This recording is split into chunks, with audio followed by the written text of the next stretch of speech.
The following is an exclusive presentation of WI Garden Media, the voice of Garden Talk Radio. People like to incorporate things into their property, not just a garden or a couple of trees, but some people may want to bring in water features, not only for the aesthetic appeal of it, but for the sounds, for the nature that it brings in.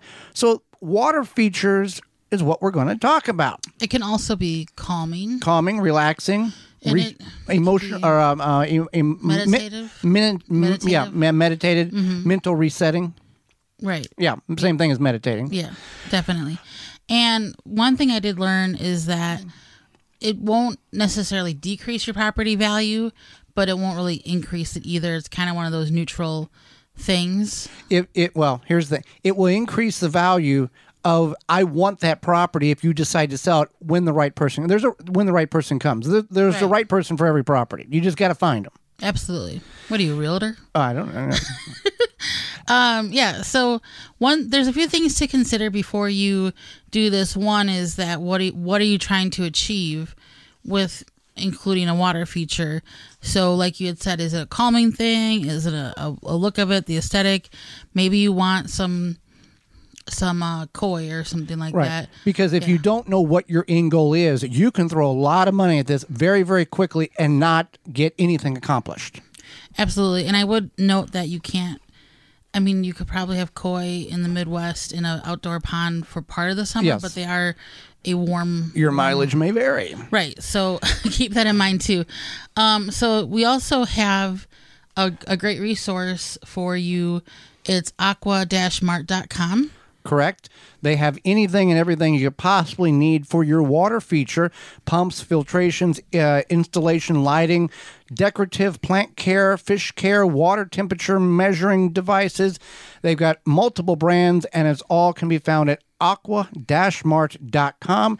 And again, with any of our sponsors and any of the coupon codes we mentioned through the program, our parent website, which is the WisconsinVegetableGardener.com, has all of that listed under the Season 7 tab and the Money tab. So all the resources and everything is at one central location.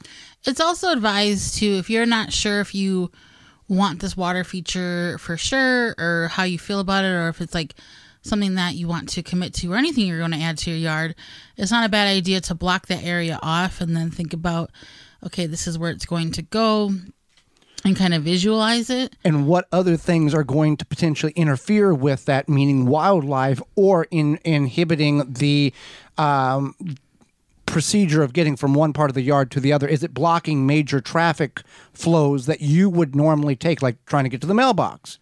You have to walk around an extra 50 feet around this thing. If that's, that type of thing, you want to be aware. Also, HOAs, city ordinances, most places. Sometimes you might need a permit. Right. Most places, unless you're in the country, they frown upon you just digging a hole in the front yard and putting some water in it. Yeah, I would say. So that's one thing, is that if you do all this work, you can't really hide that. Right. If you do all this work and then you're supposed to have a permit, you may have to undo all your work. I'm not really even sure what you have to do, but you definitely want to make sure that you need a permit. If you are going to dig in your yard, you want to make sure that you call Diggers Hotline, 811. No matter where you're at. No matter where you're at, 72 hours before you're going to dig. It's free. It's free, yep. It saves you from being fined by doing something you shouldn't do or digging where you shouldn't dig. And with any of these things, you want to be aware of what the ordinances are. And you may think, well, I just do what I want. Well, that's great. You've never, there's rules and everything. I do what I want. Yeah. Because whether you're putting a koi pond in the front yard in downtown Kansas City, Missouri, or you're building an outhouse in the north woods of Wisconsin, permits based on the county you live in and permission and all this stuff is required. Right. Another thing to consider. Ask a lot of questions so you know all the answers. As frustrating, as irritating as some of the rules may be, you need to know what you're getting into and do it right so you don't have problems on the back end. Absolutely. And another thing you want to think about is if there are leaves or like a tree over where you want to put it, maybe you want to move it, because granted, some things like leaves, debris, yard debris could possibly fall into it, but you don't want to put it underneath a tree that it's guaranteed, because that could clog the drain or it just becomes a hassle. Then you're frustrated and you're not getting you're spending more time cleaning it than you are enjoying it. Yeah, moments. Just another thing to clean. Right. And then think about, too, if it's something that you want to enjoy on a nice day when you're inside the house and maybe you want to hear that water feature sound, you could think about maybe, where the correlation is to inside your home, but that's not something huge to consider. Your budget is definitely something that you would want to think about it. Are you going to DIY this? Are you going to hire somebody? Is it going to be custom? Is it going to be straight out of the box, etc.? There's a lot of things in which one can achieve and be very successful at by just doing some YouTube searches. However, YouTube searches and watching some videos does not give you 35 years of experience to know this is what I need to do when that happens. Absolutely. And yeah, you want to trust the experts and definitely get all the information, take that into consideration. Think about your goal. So maybe your goal is just to have a nice looking water feature, but maybe you have a neighbors who have a lot of noise next to you, and if you get something that's kind of loud, then you'll drown out their sounds. Right. Also, a fun, healthy, happy fact here, tip. If you are going to hire somebody, whether it's a multi-billion-dollar corporation or Bill's Pond Service down the road or a family member, the first thing, anything you should do is write up an agreement. Here's what I want, here's what I expect, and here's when I want it done, and here's the cost that we agree upon. So somebody can't say, you didn't tell me this, you didn't tell. So by legal standards, and we're not lawyers and we don't pretend to play, but you want to cover your rear end. When it comes to any of these things, if you hire anybody, most reputable companies will have a contract for you. But if you're hiring a little do-it-yourself person, which is fine, you need to have paperwork and sign paperwork saying that this is what we've agreed upon, so nobody can say you didn't tell me that. Yeah, I definitely want to make sure that you look out for yourself and all the facets of it. So maybe you, again, want a louder, water feature, a more quiet one. Then you need to look into that. And then your style. So maybe you have kind of a hodgepodge put together backyard and you just want something that's going to look okay and just make some noise and be meditative. Maybe you have a very specific style in your backyard and you want something to support that.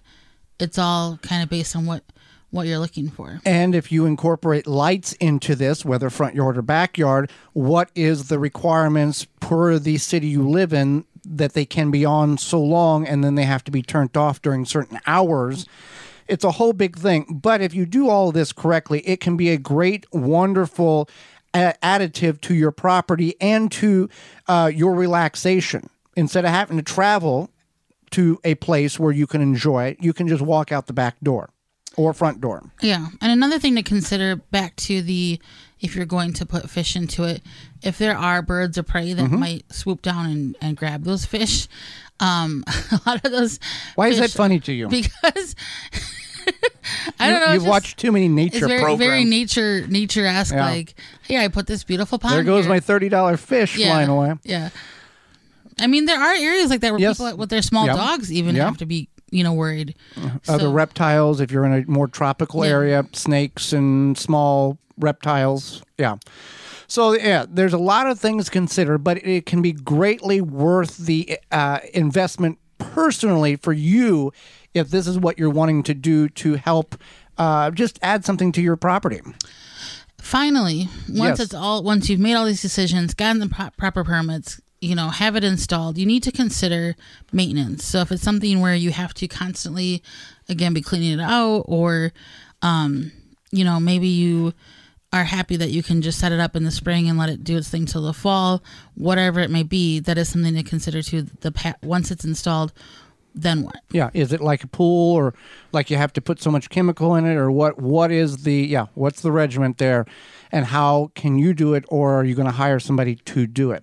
Well, Waltons Incorporated, WaltonsInc.com has everything you need for your backyard barbecue, your camping trip, or if you butcher or hunt your own animals, they've got everything you need except for the meat. Yeah, we are brought to you today by our sponsor, Walton's Inc. We know you care where your food comes from. You can can, preserve, etc. But at Walton's Inc., you can get the equipment, seasoning, and supplies to make sausage, jerky, and any other meat product your way to your high standards. You want to make snack sticks that people will actually like. Walton's created meatgistics.com, an informational site to help you make the best finished product. And Walton's even has a full line of their own meat grinders, mixers, sausage stuffers, and more to help you go from animal to edible. Walton's everything but the meat. You can use code GROW50 to save 10% off your orders of 50 or more, and that's at waltonsinc.com, GROW50, and the helpful website is meatgistics.com. For more information, please visit thewisconsinvegetablegardener.com.